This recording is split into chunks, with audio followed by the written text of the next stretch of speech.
Hello and welcome to the Digital Juice Bar, the only podcast that can, in fact, be held back by a 7-nation army. I'm Hoodlie. And I'm Knightmare Alpha. And again, I hope someone understood that music reference. It's not that hard. It's a pretty popular song. I know, but just like, I don't know. I usually don't think of those references until like just before we record, so I never really know. Whatever. The intro is irrelevant. It's just a thing I say at the beginning. So, first off, sorry it took so long. College, stupid stuff gets in the way. And just a quick announcement. I actually started a second channel recently called Hoodlie's House of Cards. You can go check it out if you're interested in really subpar videos where I talk about Digimon and Yu-Gi-Oh! And that's really all it is.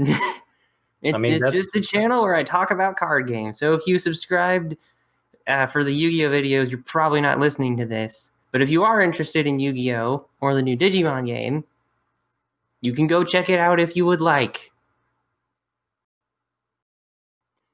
I don't know if I sold that well, but I don't really care. So maybe you should care. Maybe you should care and get more engagement. So anyway, what have you been up to? Because again, I'm just kind of borked today. I don't know why. Like it's just been so long since we've actually recorded this, and then like it took me forever to actually edit the previous one because I had to draw the picture and just. On the bright side, I did between. It's been so long since the last episode. I actually went through the trouble of drawing myself a new profile picture. I mean, that's cool. Yeah, especially since the last one I drew on a 3DS like 4 years ago.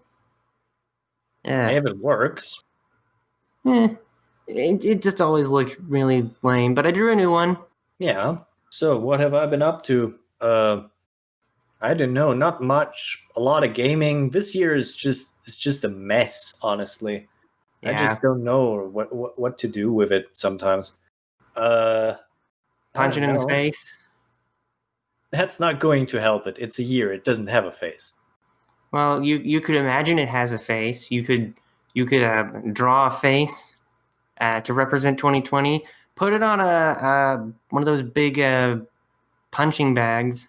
I don't know if they have an actual name. And then just go to town on it. You could get a baseball bat, smack it in the face. You could draw some... You could like draw at a crotch, hit it there if you want. I don't know. Nah, that's too much effort for, just a year. Maybe. I just take it as it goes. So hopefully next year will be better. I can only hope. Hopefully we'll make it through the rain and see the light at the end. Okay. Hopefully that light is not a giant meteor crashing into the... Oh, God, I've jinxed it now. Usually it's just, the train and then the tunnel, but, Yeah, I was trying to reference Barry Manilow, so... But yeah, no, what have I done? I know, I was a lot of space trucking.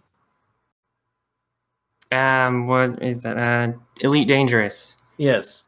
It was like a few weeks ago, free on Epic, and I was like, sure, why not? I'm having a lot of fun. What I have to say, some of the guides are pretty bad. Like, I did a run relatively close to before we recorded, and I was like, maybe that guide isn't very up to date. You tell me this is like going to give me like 3 million as a profit, and it turns out it's like it makes some. I lost like 3 million on it, and I was like, God, get these things up to date. Come on, it's not that hard. But yeah. Was there like some weird inflation in the game or something? I mean, yeah. I can only assume that the data that it was using was like 2 or 3 days old. That sometimes happens. These external search engines are sadly not always up to date because... Hey, there's so many stations in the game. It's not easy to keep track with them all. and some of my more profitable routes have been evaporating in the meantime. That sounds hard. I haven't played it. I'm not really never tried one of those trucking games. I mean, it's nice if you want to do something and want to, listen to something or watch something and just want to have something to do. I'm like relatively close on finishing an audiobook that I listen to next mostly, but it's like busy YouTube, like a lot of people releasing stuff, and I want to keep up to date, so I'm sitting here and watching that in the meantime. I mean, getting stuff done, it's just, could you just stop releasing stuff for like one day? Give me a break. Just too much to catch up with on YouTube. Yeah, but it's not going to get slower, I guess. Yeah, especially since like people, I think they tend to make more videos in December, or at least they get more money in December. Yeah, because it crashes in January. Like the ad revenue just completely tanks in January for some reason. Well, good thing I don't have to worry about that. Doesn't change the fact that YouTube put ads in my videos, even though I can't make any money off them.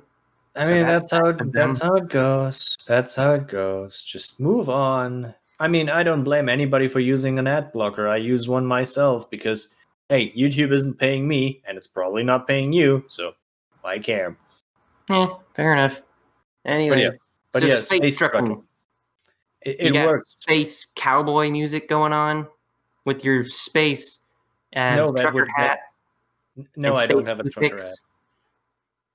No, I have an aversion against trucker hats. It's like it's awkward. You're not being a real trucker.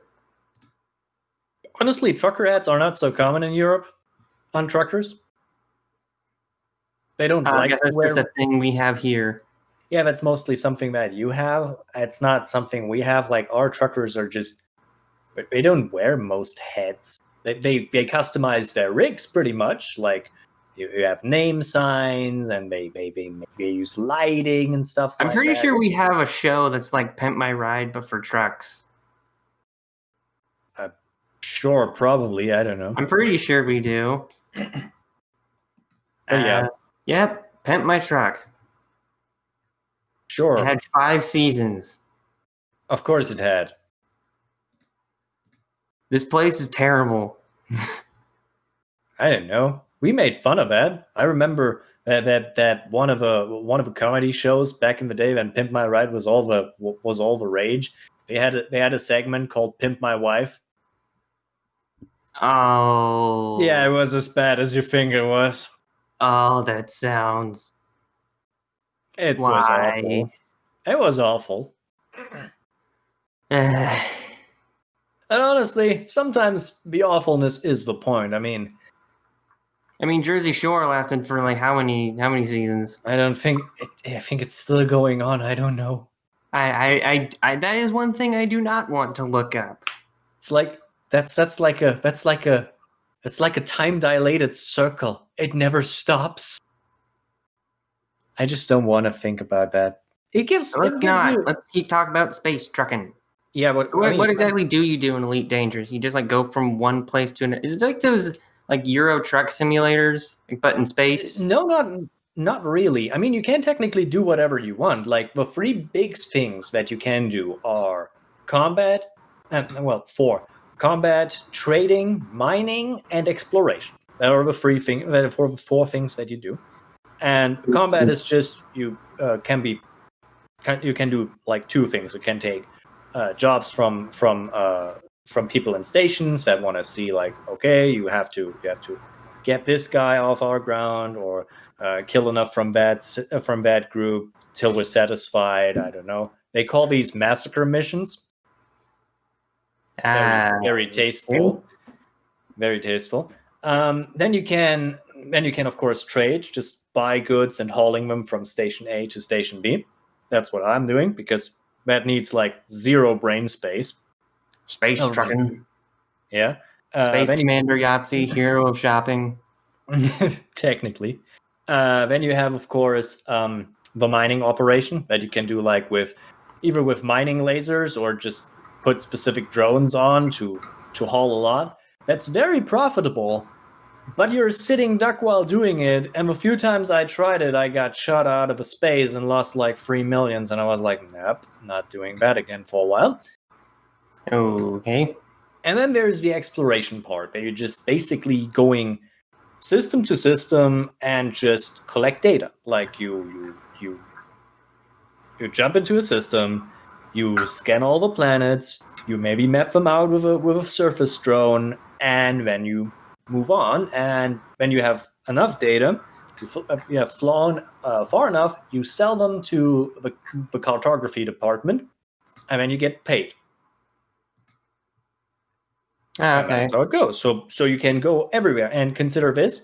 The galaxy of Elite Dangerous is modeled after the Milky Way galaxy, which means that we're going to never really run out of game time. Like, there is always something new.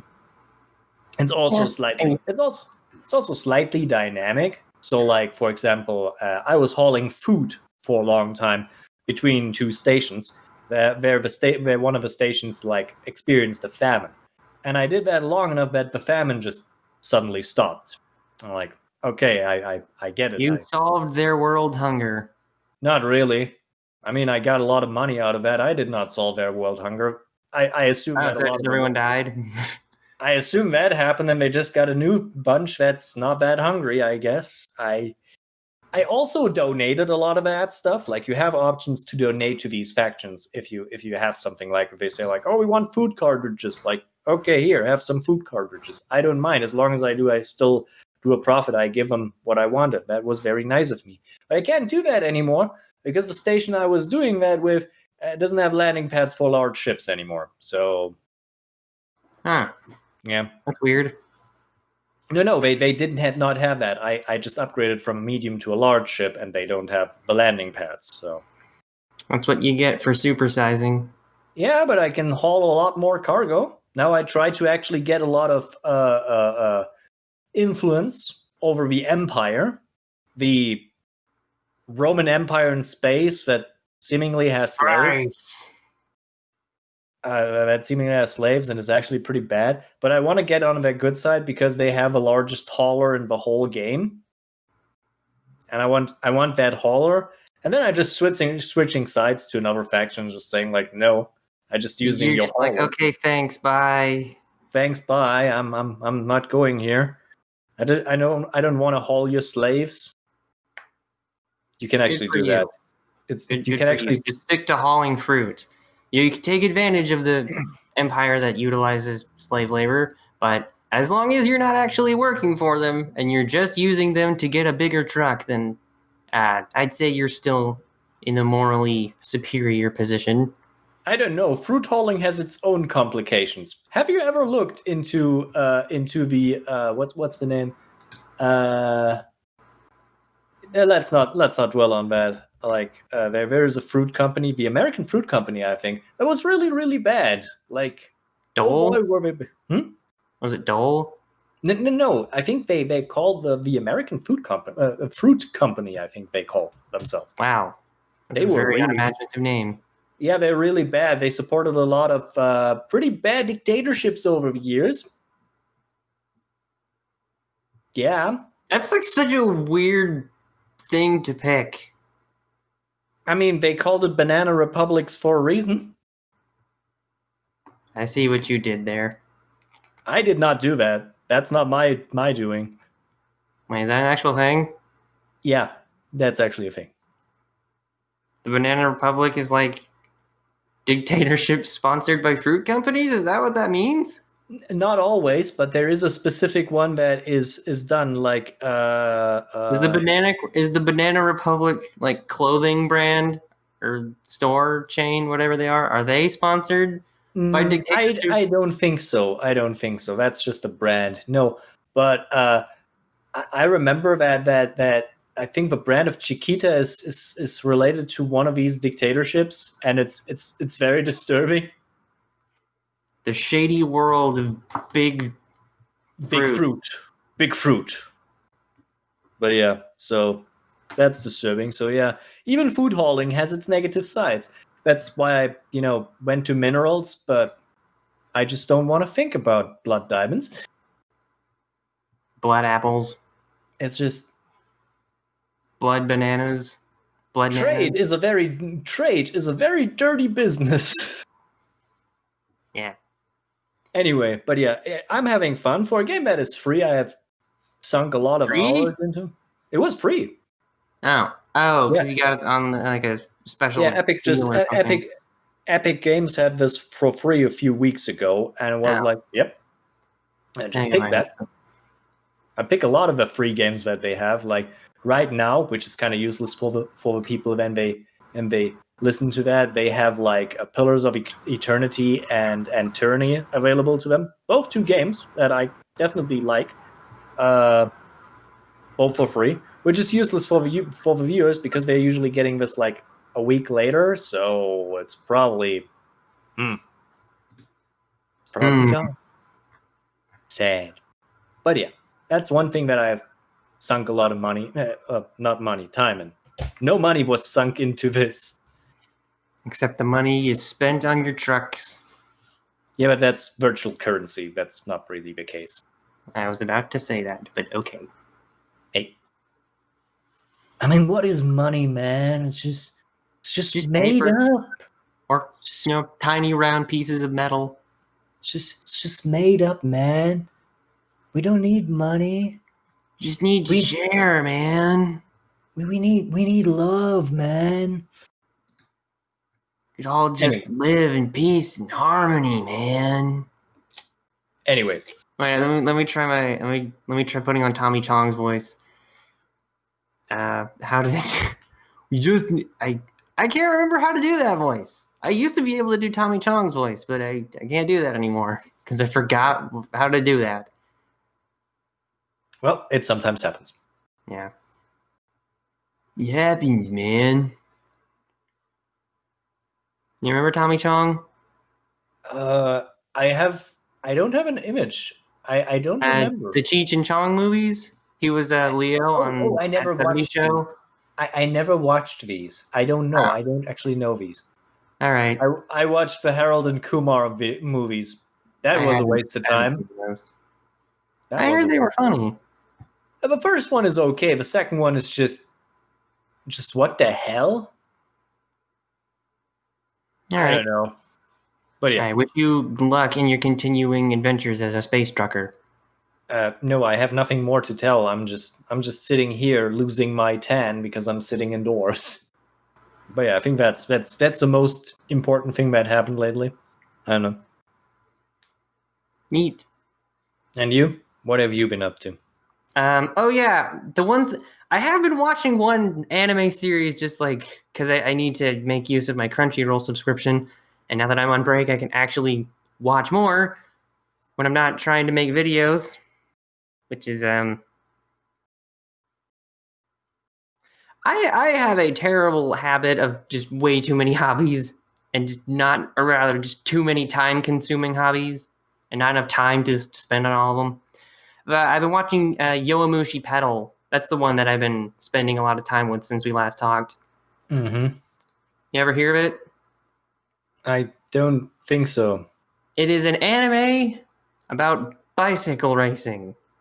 Okay. That's it. That's all it is. It's a sports anime about a nerdy kid who can pedal really well. So he's recruited into his high school's cycling team, and then they cycle.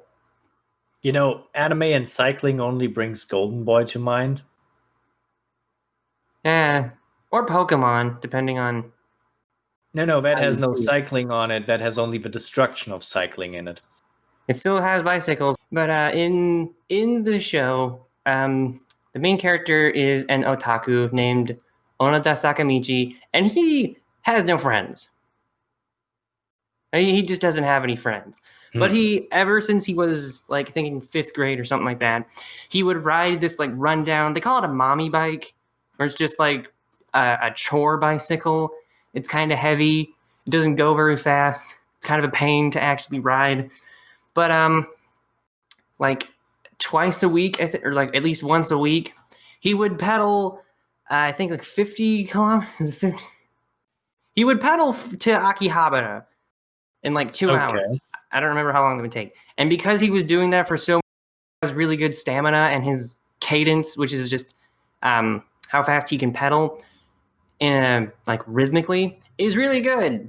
So he becomes a climber, which is just the people who ride swiftly up the slopes in bicycle races and like pulls the rest of them. Because that's how they work. It's like you have all rounders, you got climbers, and then you got sprinters who are just supposed to go as fast as they possibly can across flat parts. And that's a cycling team. So he becomes a climber, and he joins the team because he can finally get some friends. That's nice. And from there, it's kind of just a regular sports anime, with the thing being that like the vast majority of the episodes are like one continuous race. Because like they have the inter-high, they have the inter-high race, and canonically it takes place over like 3 days. I think it actually took place over like 36 episodes. At least I think so. I'm pretty sure. Let me check real quick. I think it has like a 4th season coming out really soon. Because right now they have the original and then Grand Road, and then I think they have New Generation or Next Generation or something like that. And I think that has 2 seasons in it. So, okay. Let's see. Where does the race start? It starts in episode 22 of season 1. So, it starts. So it has okay. Then there's 38 episodes in the first season, so it's 17 episodes in the first season. And then all 24 episodes of the second season is the rest of the race. Mm-hmm. So they spend 41 episodes on this race. Do you think they will reach the Tour de France? No, that's not a thing they do. Oh. I'm not even sure they could. Because why not? I don't know. Just because I don't think their school would fly them out to France to partake in that. I don't think that needs to be part of the school, but like lots of sports people have, ambition. Maybe we have eventually like either a time skip or we yeah, but they have other stuff to do outside of just the bicycle racing. Okay. So the Tour de France isn't really a thing. It's just they're just doing the races in the high school teams. So that's it. But yeah, they spent 41 episodes on one single freaking race. It was. I'm gonna be honest. I like this show. The team make up that the characters that make up the team. They're interesting for the most part. Their rival team, which is Hakone.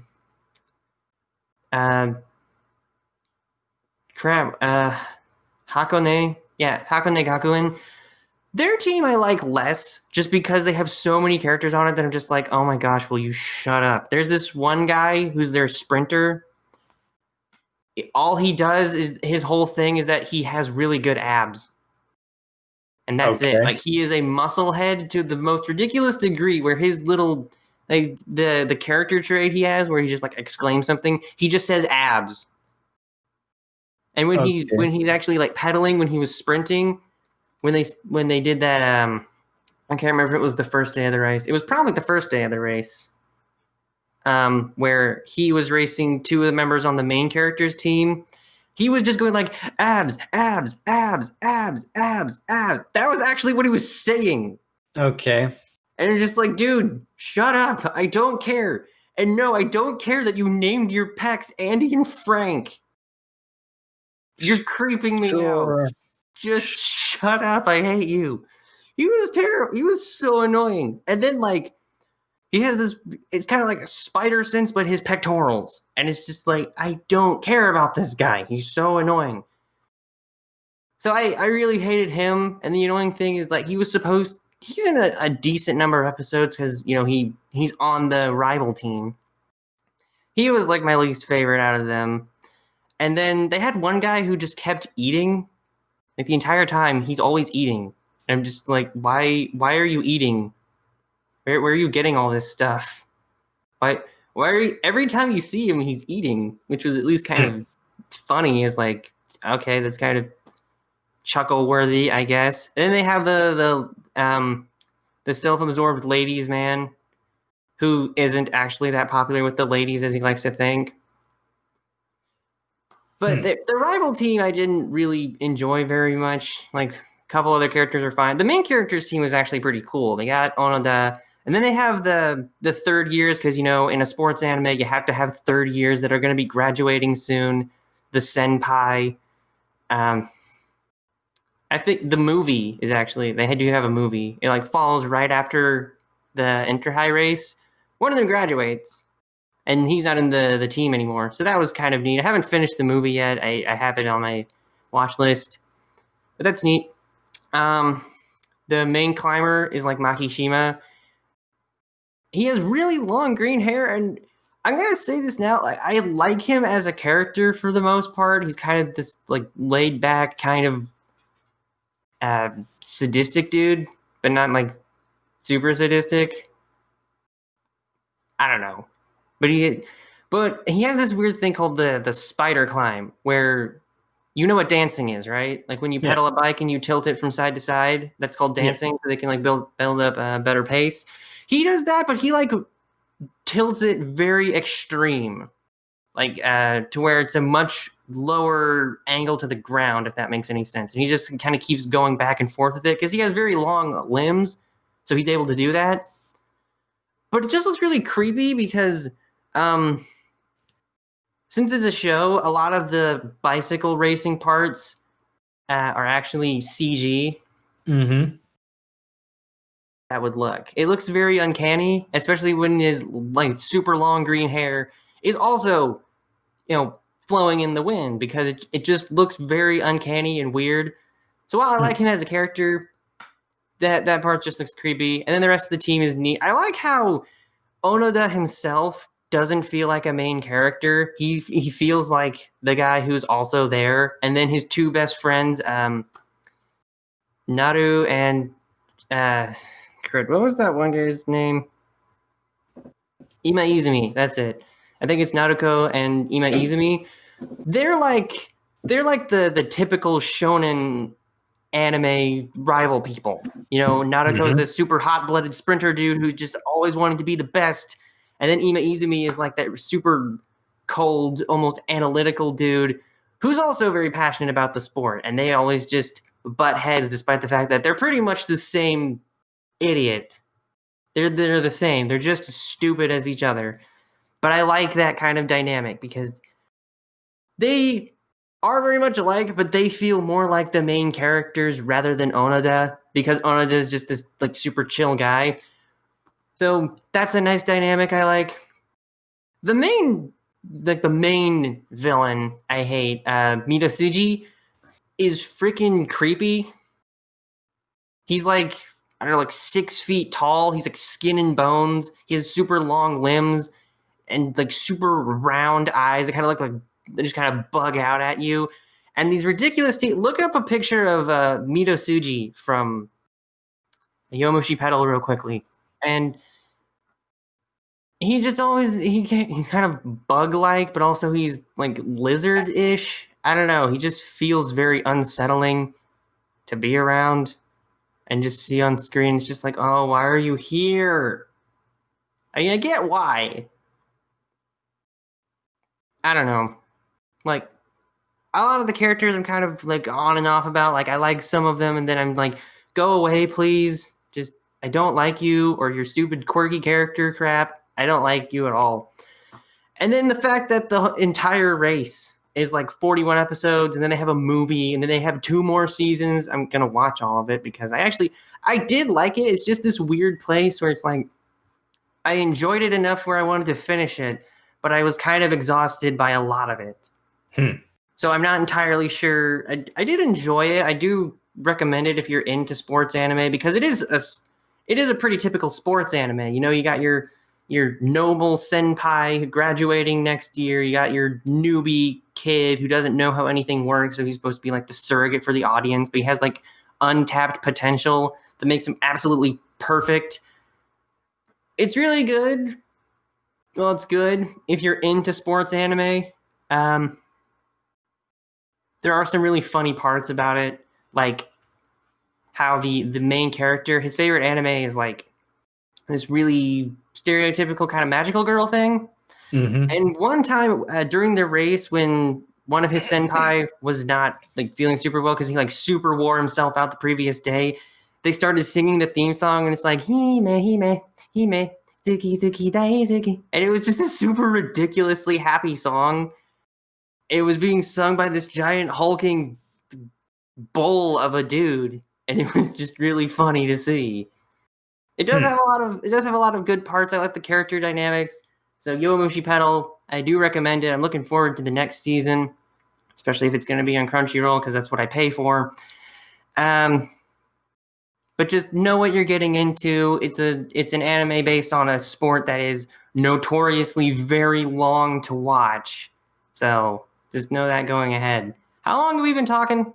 You don't want to know, honestly. The You know what? segment has been going on for nearly an hour. I'm going to cut out a whole bunch of stuff in editing. That's okay. All right. So, okay. Sorry for rambling. We're going to talk about Cyberpunk 2077. Oh, God. So, Cyberpunk. It was hyped up for years. It finally came out, and it's a mess. It's a mess. This is what 8 years of development get you. Genitals flipping through trousers. It's the Duke Nukem Forever of our time. I wouldn't say that. I mean, it at least works. It's not quite on Duke Nukem Forever's level. Yeah, but it's close. It could see it through a glass bottom boat. Well, on the flip side, Duke Nukem Forever did work on. So yeah, I mean, it's kind of a weird situation, you know. Like, I'm gonna quote Ben Yahtzee Croshaw real quickly because he had this one really funny analogy in his Duke Nukem Forever video. Or it's like, I don't remember exactly what he said word for word, but he said something along the lines of, imagine you spent like 20 years. Imagine you spent 20 years building an 8-foot jizz cannon in your backyard, and then you're finally finished, and you invite everyone over to see its first discharge, and then it sputters and just kind of tilts over and dribbles out yellowy gunk on everyone's shoes, and that's what it feels like. Except it feels more like nothing happened at all. I didn't even get to the sputtering part. I don't know. I feel like that's more appropriate because apparently this game is just absolutely obsessed with sex. I don't. Which feels super juvenile because, like, is there any point in the game of doing that, or is it just there for its own sake? I don't know. The sex was not really what bothered me. I mean, for me, it's just the question of who did ask for GTA with a Cyberpunk skin? Like, is that really what this is supposed to be? Like, wow. I mean, I know total conversion mods of GTA 4 that do similar things. If you're into that. Wait a second. Don't we already have Saints Row? Oh yeah, we have Saints Row. Yeah, forgotten. Saints Row has also a Cyberpunk thing going on. It's like, it did it better. It was like funny. I mean, sure. It's like, I don't know what they wanted with this. I cannot understand this. It was all very, very sus in the lead up, like a lot. Like there were so many red flags over the years where I was like, people couldn't use their own gameplay videos. I remember that being a thing. Like, you couldn't use footage that you personally recorded of the game in your review. I remember one YouTuber that I follow on Twitter. Not in real life. I don't follow them in real life. Like, I'm not. That would be really awkward, honestly. Whatever. He got his video taken down because they did say something about how you couldn't post it before the 10th. And then they announced that you can't use your own recorded footage. You can only use footage that we pre-recorded for you. Wow. And I was just like, that seems incredibly wrong. Like, how is anyone supposed to actually express their thoughts on the game if they can't express their own experience visually? It's not about that. It's just specifically designed to cull the people who would criticize it for all of the bugs, for all of the messes that it has made. It's just supposed to be a PR thing so that people don't lose the hype. People buy this thing in droves. And they did, apparently. It's already a pretty, good selling game. It's just that I didn't buy it, and I'm not sure if I ever will buy it. I didn't buy it either. I will probably get a copy eventually. Probably not a legal one. Hey, I mean, that would be in the spirit of Cyberpunk. Yeah, it would be. But that's kind of... A friend of mine actually returned their copy because it kept crashing on them. And then he bought The Way of the House Husband Volume something and Saint Young Men Volume 3 along with DMC5, which are much better ways to spend that money. Yeah, probably. I'm looking this up right now. The Metacritic score of Cyberpunk 2077. It's probably pretty high. 90. Yeah. And I'm just going to say this. Screw that. Like, that doesn't sound right. That. I mean, what with a giant corkscrew.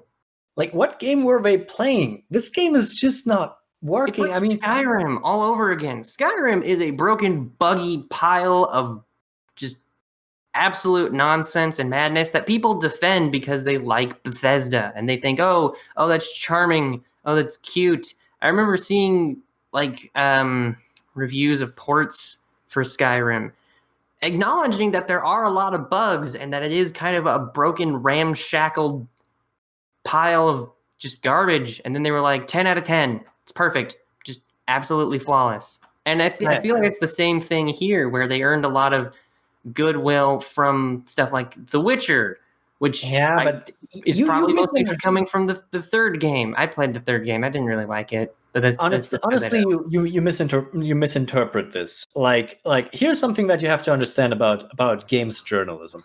Games journalism has nothing to do with the actual games and the content in it. It has something to do with the PR machine. Games journalism is just a PR machine for the publishers in many cases.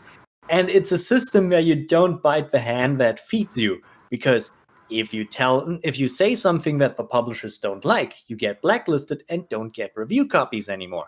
And then you have to buy these games on their own, And that's kind of a problem. So from that perspective, you have this kind of issue where a lot of people will make these kind of claims because they don't want to be locked out, because that can be a big problem.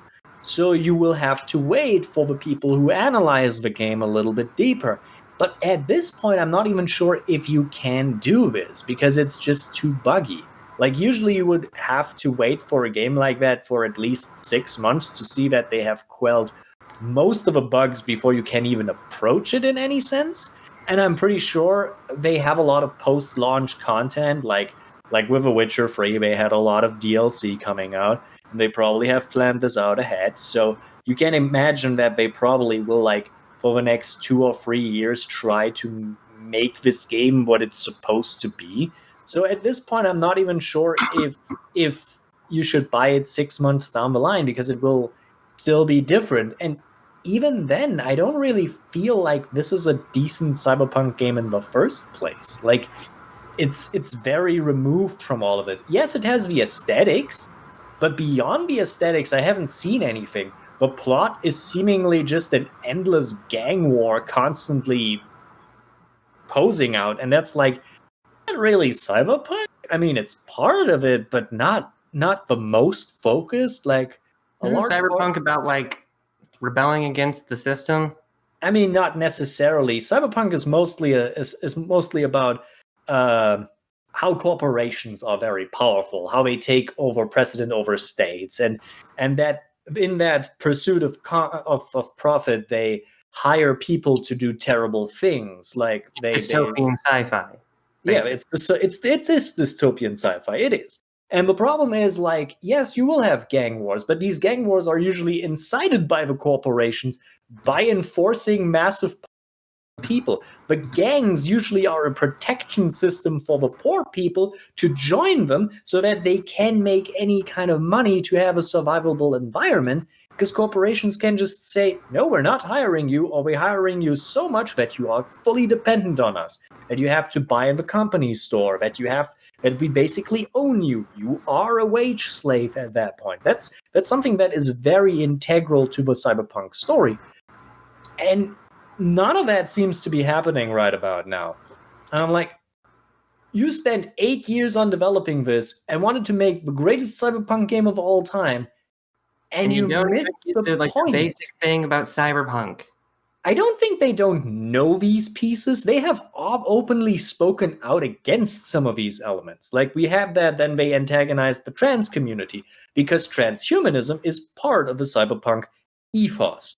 And a lot of trans people take a lot of the aesthetic and elements and ideology from that specific point because, of course, it's related. There is a specific connection, a cultural connection, and they antagonize trans people all the way through. And I don't know, the genital customization system feels weirdly voyeuristic. I still don't get the point of that. It feels like it feels like when Rockstar had someone like had that headline about how the horse's balls would shrink in cold weather. Like, what is the point of that? Yeah, it's to have a funny headline like, oh, you can give yourself a giant wang. And just like, great. What does that do for me in the game? It is feels someone like just going to comment on my giant wang? Is that the entire point of it?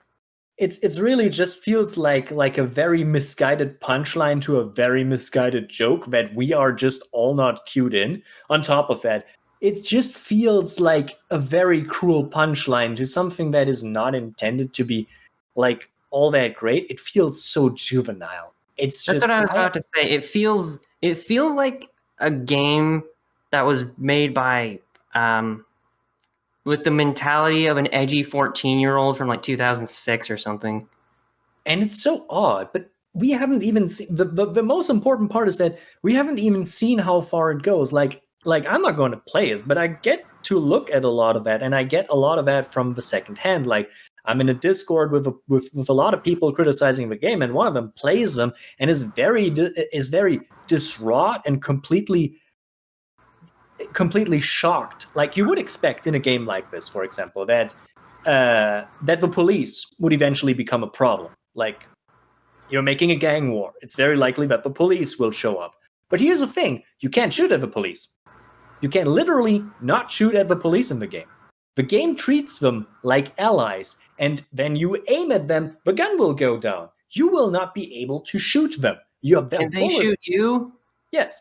How the heck is that supposed to work? Well, I'm not even sure if you actually combat them, because the AI for the game is weird. Like, they found out that there is no driving AI, like, at all. The police can't follow you, technically speaking. It's like, it's a mess.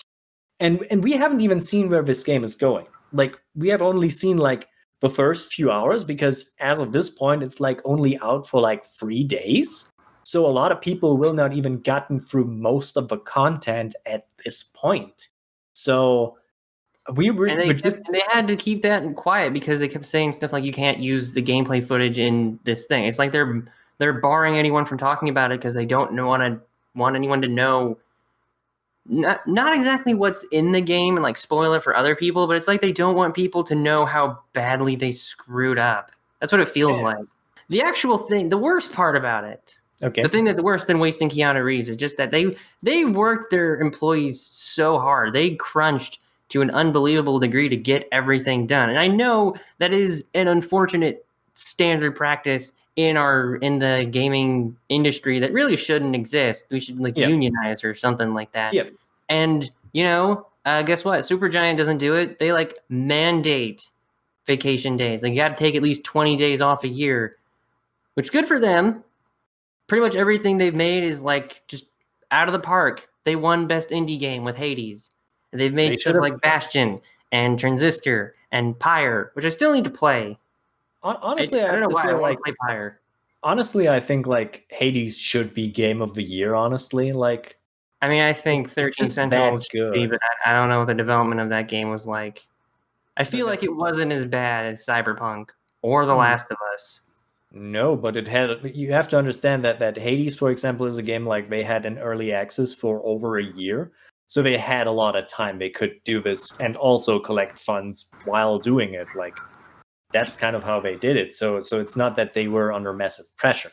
The early access did actually put a lot of pressure away from them. But for Cyberpunk, the worst part about this is that it is not over. As I said, the post-launch content is coming, and they Why they probably can't are. even take a break? No, we can't Like, take a break. They're already in the working part because now, as of now, they have to fix the game. There are too many bugs. There's too much terrible things. They're already in a massive crunch period right about now, very shortly before Christmas. In these kind of times, it's like and yet people are probably still going to defend them. there have been a lot of people trying to defend it, even though And I think this is that's the thing I'm going to indefensible. title this video as Cyberpunk 2077 and the misuse of goodwill, because due to the things that CDPR has made, The Witcher 3 and probably something else I don't know about. No, that's basically the only thing they have done as of now, like the All Witcher right, series, and that's basically it. Like so like a long time.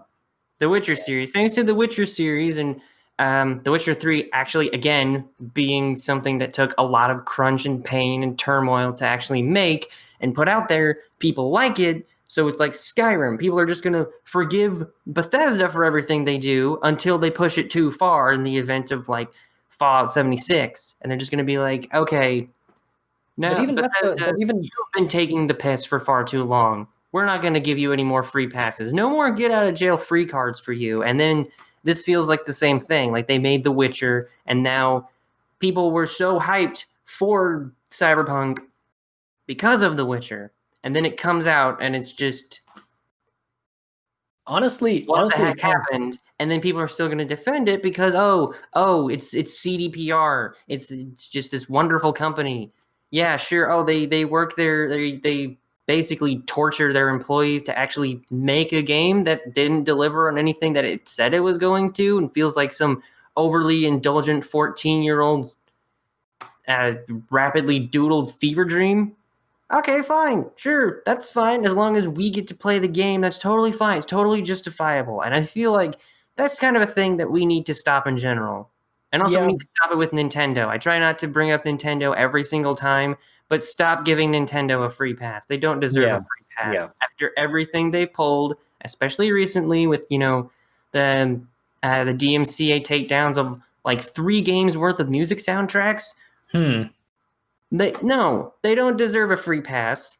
Bethesda doesn't deserve a free pass. CDPR doesn't deserve a free pass. And I hope Cyberpunk will be CDPR's Fallout 76. It's going to be the thing that makes the scales fall from people's eyes and see the company for what it is, as a slave-driving pit of terrible mishmash. I mean, we already see the fallout besides that. Like I've seen this. There are a lot of people out there who invested so heavily in the game and they're now playing this and are completely broken. Like not the game, the people. They have like their identity tied so much to this before they even played it, and they're now having mental breakdowns. I saw some posts on Reddit about this, like where some people have like massive disillusionment and don't even know what to do anymore. There were some people who heavily did research on the cyberpunk genre as a preparation for that, and they're having like this complete disillusionment of what's going on right about now with that game, and like, what is this? This is not what I did. Like, the best part about this specific kind of incident was the fact that they got to experience a lot of great things, like great media, like great movies, great series, great games, great books. Well, And now they have that, to deal with, and now they have to deal with this, like the thing that they were trying so hard to appreciate to the fullest extent is something that they can't even appreciate as a game because it's just, it breaks them. it's not a It good literally game. breaks. I mean, we can learn a very important lesson from that beyond that. Like, maybe Yeah, it's stop overhyping things by companies No, that keep torturing their employees. I mean, we could also, just say like maybe it's not a good idea to tie our identity so much to media products. That's Nintendo also fans. Nintendo fans are just one side of a coin where other people like I know, but I just like picking on them. it's okay. It's okay. I don't pick on Nintendo fans that hard. Like as in the past. I had my fill. I'm done with it. I don't know. But it's like it makes very clear that maybe tying your identity to one specific thing and seeing that thing break down again and again is bad. I mean, we see that with Star Wars fans who like Yeah. can't stop. We see that with oh my god, the people who like the DC cinematic universe, like the Snyder fans, like oh god, like For people who were really into Game of Thrones like that, they had a similar disillusionment when the series broke down. But yeah, kind of. But for me, this isn't really a thing because I watched the first season of Game of Thrones and was like, so that's it? Yeah, no, I'm not gonna. That was not great. Like, you're gonna go watch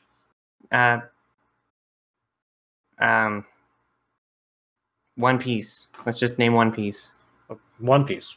I mean, One Piece hasn't disappointed many people. No, I mean, like, you're instead of Game of Thrones, you would go watch One Piece. Yeah, I would do that. One Piece is still better. Like, sure, latest episodes are a little bit slow. It's stretched at extremely thin at this point. So, like, watching the anime is probably not advised at this point. But I mean, I still can enjoy really it. great animation.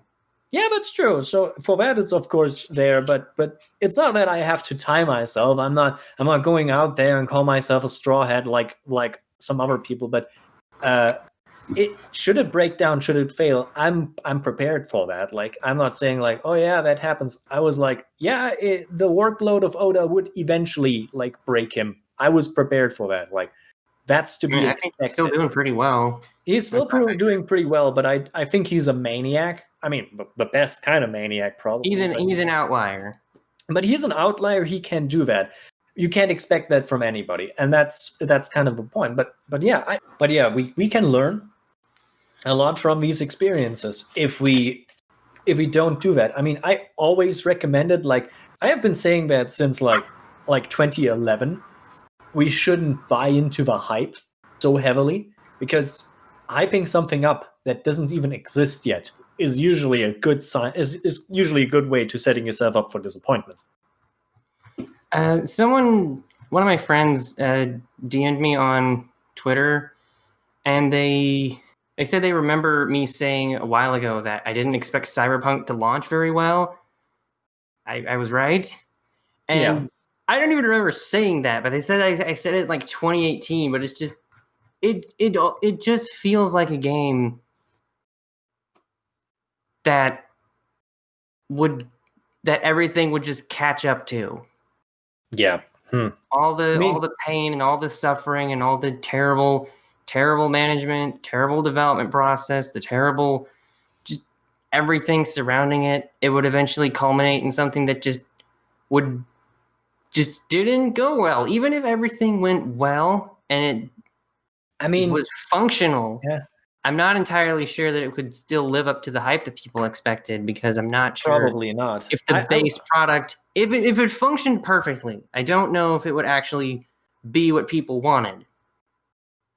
And that's kind of just, again, that's just a problem that we have, like, in the gaming community as a whole, and just media as a whole, overhyping things and tying our identity so closely to these products. And it's just like, what if they fail? What if something happens and just it's not what you imagined?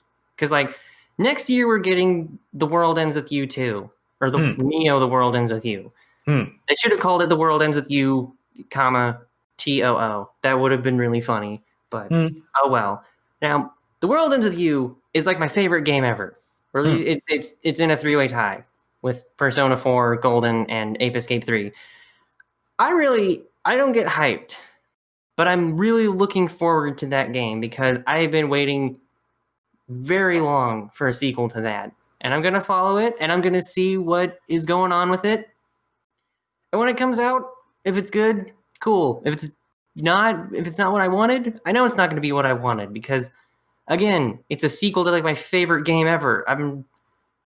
it's not going to live up to any unrealistic expectations I have. I'm not going to say, oh, everything I'm about is just the world ends with you. It's fantastic. My entire existence is about it, because that's kind of just a bad idea in general. I know what I you don't know where I mean. was going with that. No. It's clear. You want to measure. You want to measure your expectations. You want to lower them. You want to be careful. You don't want to fall in a trap. That's totally fine. I do the same thing. Like this year, for example, I was expecting the new Dune movie. I'm a great Dune fan. Now, this thing was moved back to the next year, which is totally fine. I mean, considering this year is going on. But I don't have like expectations of this will be the greatest thing ever, because I know Dune at this point outside of the books. It hasn't And the been board very game. and the board game. It hasn't been very successful outside of that. Like the original movie didn't do so well. The Because it TV wasn't very good. what? Because it wasn't very good. I think it was more confusing than it was not good. It had some really great. I actually like this movie a lot. Like I it's haven't funny. seen it. I don't think I finished it. Whatever. I really like it, but I definitely see why it is maybe not anybody's cup of tea, and it could have done better. That's totally fine. But I see like that didn't work out. The TV series and specials didn't really work out. So Are they already planning to make the entire book series into a movie series? I think they planned like 2 movies ahead, but nothing more. Like they will do one Dune movie, and maybe a second one has been already like greenlit to be financed, which is totally okay, because I think the first novel of Dune it's not something you should maybe adapt in just one book. That's a little bit too much. But on top of that, I think also on the flip side, adapting only the first Dune novel is not doing it justice. You kind of need to do the second too, because only in I the haven't read second. the books. I kind of want to, because they have this display at the bookstore I go to, and they got Yeah. like all 6 books, and they got these really cool minimalistic covers, and I think they look neat. I should kind of want to read them. It's a bit dense, but it has its style. But yeah, you kind of need the second one to really appreciate where it's going, because it's a series that wants to tell you something very important about leadership and how we put that, and kind of related to this, like to Cyberpunk. The Dune series is mostly set up with the idea that people are people, they're humans, and putting your faith into one leader alone is going to always appointment is always going to damn you, because you're just setting your expectations for one leader so high, and that is just a No human, a human can very human possibly being. live up to it. Not only not live up to it, they will fail at it. They will break apart because they're human. Dune is a series that is very human, about human failings, about human emotion, about what people do. And I think in the lessons like this, similar to Cyberpunk, we see like maybe we shouldn't put all of our expectations in just one thing. It can fail. It can fail heavily. It can break apart. It can And I trip think and fall flat on its face so hard it breaks all its teeth. exactly, and that's kind of a point.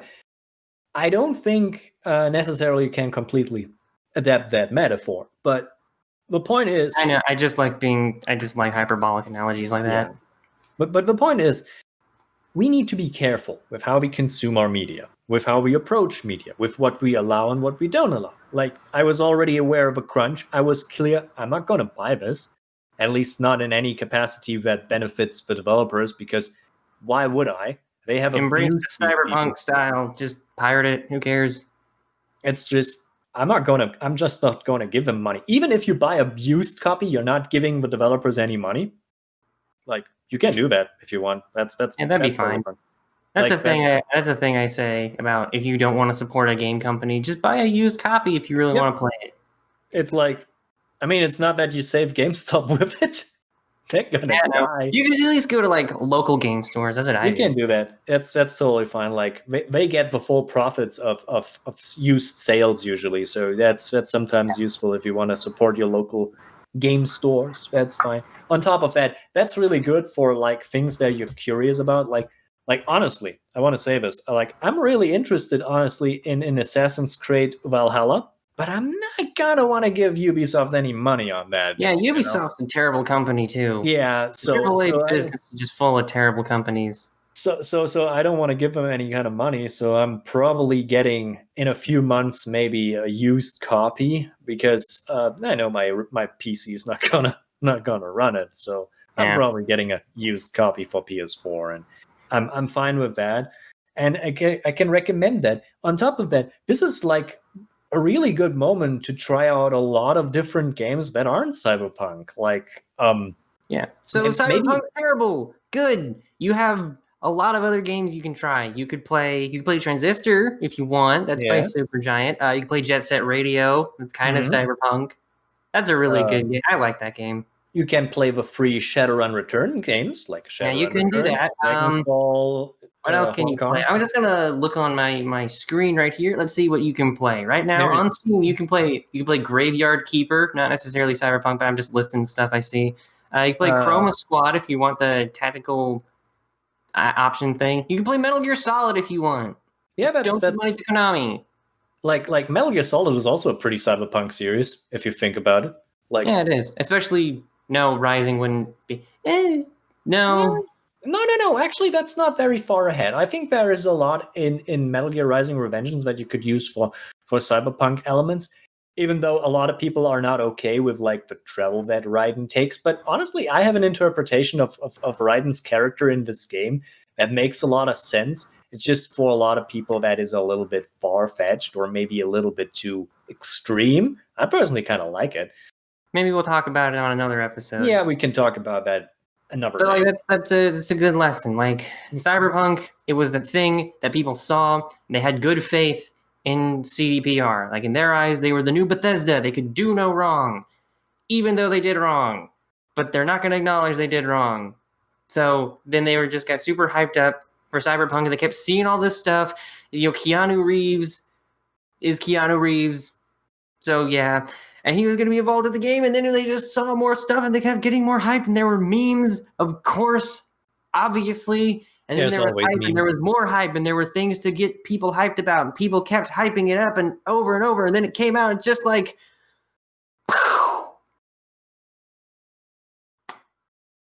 well, so much for that. I mean, that's what we learned with Duke Nukem Forever already. Betting on Duke is not always a good idea. That is true. And now that it's just kind of a flailing mess, you have time to try out other games. Like, I want to be honest. You could watch Psychopaths if you want. I mean, if you Watch want. Psychopaths. Just do that in general.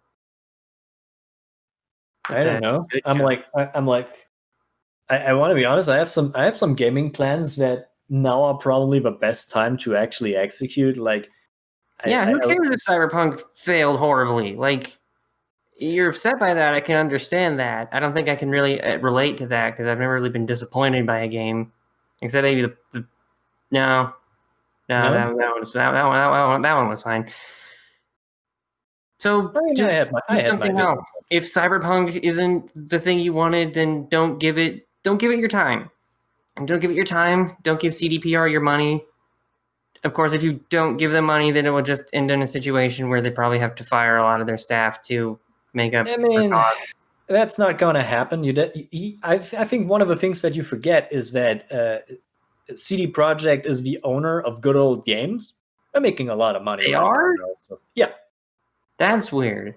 Yeah, this is also what really concerns me because I think like a project like Good Old Games is a good idea. It's just that I'm not sure if a company like CD Projekt is the right owner for something like that. I'm not even sure if a company should own something like that. I think that kind of preservation effort should be something public, something that we have a say in.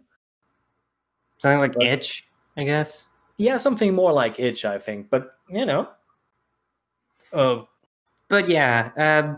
Overall, we've been talking for a very long time. We're terrible at this. As long as I thought. No, it's still fine. It's still fine. But yeah, this is a lesson that just people need to learn because it's been done over and over. Remember Daikatana? Oh yes, I remember Daikatana very well. Oh, oh, Oh, that man. Remember Destiny? oh god. I mean Destiny wasn't that deep of a break, you know. A lot of people were disappointed, Remember, but at least it worked. you know about Halo? Oh god, I give up on Halo. Like, come on, it's not worth it anymore. You know about, I could There are a probably lot name a of lot of stuff. there are a lot of disappointing things. You Like, know about Half-Life 3? it's never That'll coming. never live up to anything. It can't. It literally can. I I don't know. think I'm I pretty think sure they Valve don't even knows that. try. I don't even think they try at this point. It's like, should we do Half-Life 3? And they're like, nah, nah. Nah, let's just keep allowing really terrible games on Steam that offend a wide variety of people for the sake of memes. Sure, why not? I mean, whatever gets the money into the bag. But yeah, this is a lesson that the gaming community and media people just as a whole really should realize. Like, don't hype up stuff so much. Don't connect yourself to the products you want to and hopefully enjoy, because odds are pretty good. It's not going to live up to anything. It's probably going to disappoint you in some way. And not in a cynical way, but more like a realistic way. I'm not saying like everything is terrible, so don't get excited for anything. You can look forward to something. Again, I look forward to Neo The World Ends With You, but be reasonable about it. You could be like, oh, hey, new Yakuza game. It's an RPG. You could use a giant vibrator for a weapon. Cool. Cool. You I could think summon a chicken to lay an egg and give you health back. That's cool. And that game, apparently, that's turned out to be really, really good. hmm. I really want to play it. Man, I Yakuza's think funny. But you could look at stuff and be like, you will look forward to that. You can be excited for that. You could be hyped about it, but be reasonable. I And think you have that's a to. I lesson that we think we really have need to. to learn, because Yeah. it just keeps happening over and over and over again, and publishers keep putting out stuff and thinking the same thing will happen, and they think that because it keeps happening. Like, manage your expectations. I think we have to all approach this more like the Transformers fandom. Like the Transformers fandom is really cool. Like they understand our fandom is about selling toys. We're just enjoying the stuff that has something to do with transforming toys. And we're like, just yeah, we know Transforming that. robots. Cool. It's transforming robots, and sure, we can approach this. Like we can have the funny memes. We can take that. A lot of people were hurt by some things. Like nobody will ever forgive Michael Bay for the Transformers movies. Nobody will ever do that. But we can make fun of that. We can enjoy And that. And wasting Megan Fox, she's actually a good actress. Like, I'm just gonna yeah, say I know. Like that's kind of the sad part, you know. Like Megan Fox's career just then went she's completely getting down the back. drain. She's getting back. She was in a Yeah. movie recently called Rogue, and apparently it's pretty good, I think. Let me look it up. All right, that's not bad. I don't know. I think Jennifer's Body is still a really great movie. Yeah, Jennifer's Body is a good movie. But Yeah. that's really just the thing. Don't expect too much of one thing, because odds are pretty good that even if it's amazing, even if you think it can change your life, odds are good it's not going to be that. And you know, the way things are nowadays, even if a game is amazing, it wasn't worth it because it took so much pain on the part of the developers that it really isn't worth it at the end of the day. So Yeah. I don't know, just manage expectations, support smaller game developers that aren't terrible companies like CDPR or Bethesda or Blizzard or Activision, which is like the same thing, or a lot Ubisoft. That's another one. Warner Brothers. It's kind of weird that the largest are also. I think that kind of goes hand in hand. I know. Nintendo. You know I had to do that. Yes, but I understand that. Like, I mean, They're just look terrible at, towards the way they treat their fan base. and not just that. I mean, think about Sakurai whenever he has to make a Smash game. Like, Do you think it's fine that he has to sleep in his office? Do you think it's fine that he wastes all his life and has like at least threatened with divorce at least 3 times in his life? Yeah, again, It's just and like people defend Smash Ultimate because, like, oh, it's such a good game. We can play as so many characters. Well, it wasn't worth it. it's like Cyberpunk wasn't worth it. Witcher 3 wasn't worth it. Skyrim, never worth it. Smash Brothers Ultimate wasn't worth it. Manage your expectations and realize that these games, they hurt. They hurt people to make, and the CDPR shouldn't be getting free passes for this. So you can like what people make while still pointing out, hey, that's a pretty crappy thing you're doing. So just we can enjoy I don't know where I'm games. going with all this. Just don't. We can enjoy the games, but we also have to be critical about them and who produces them. Yeah. Eh? Nice. Yeah. Good. Anything else? Go play Jet Set Radio. Okay, that's a good one. You got any life lessons to end us off on? I think the whole episode was a life lesson. I don't think I need to do anything more. I know, but you usually end it on some silly random thing. Let me think for a moment. Only you can prevent forest fires. I'm really bummed out today. Hey, that's fine. That'll do. Bye. Bye.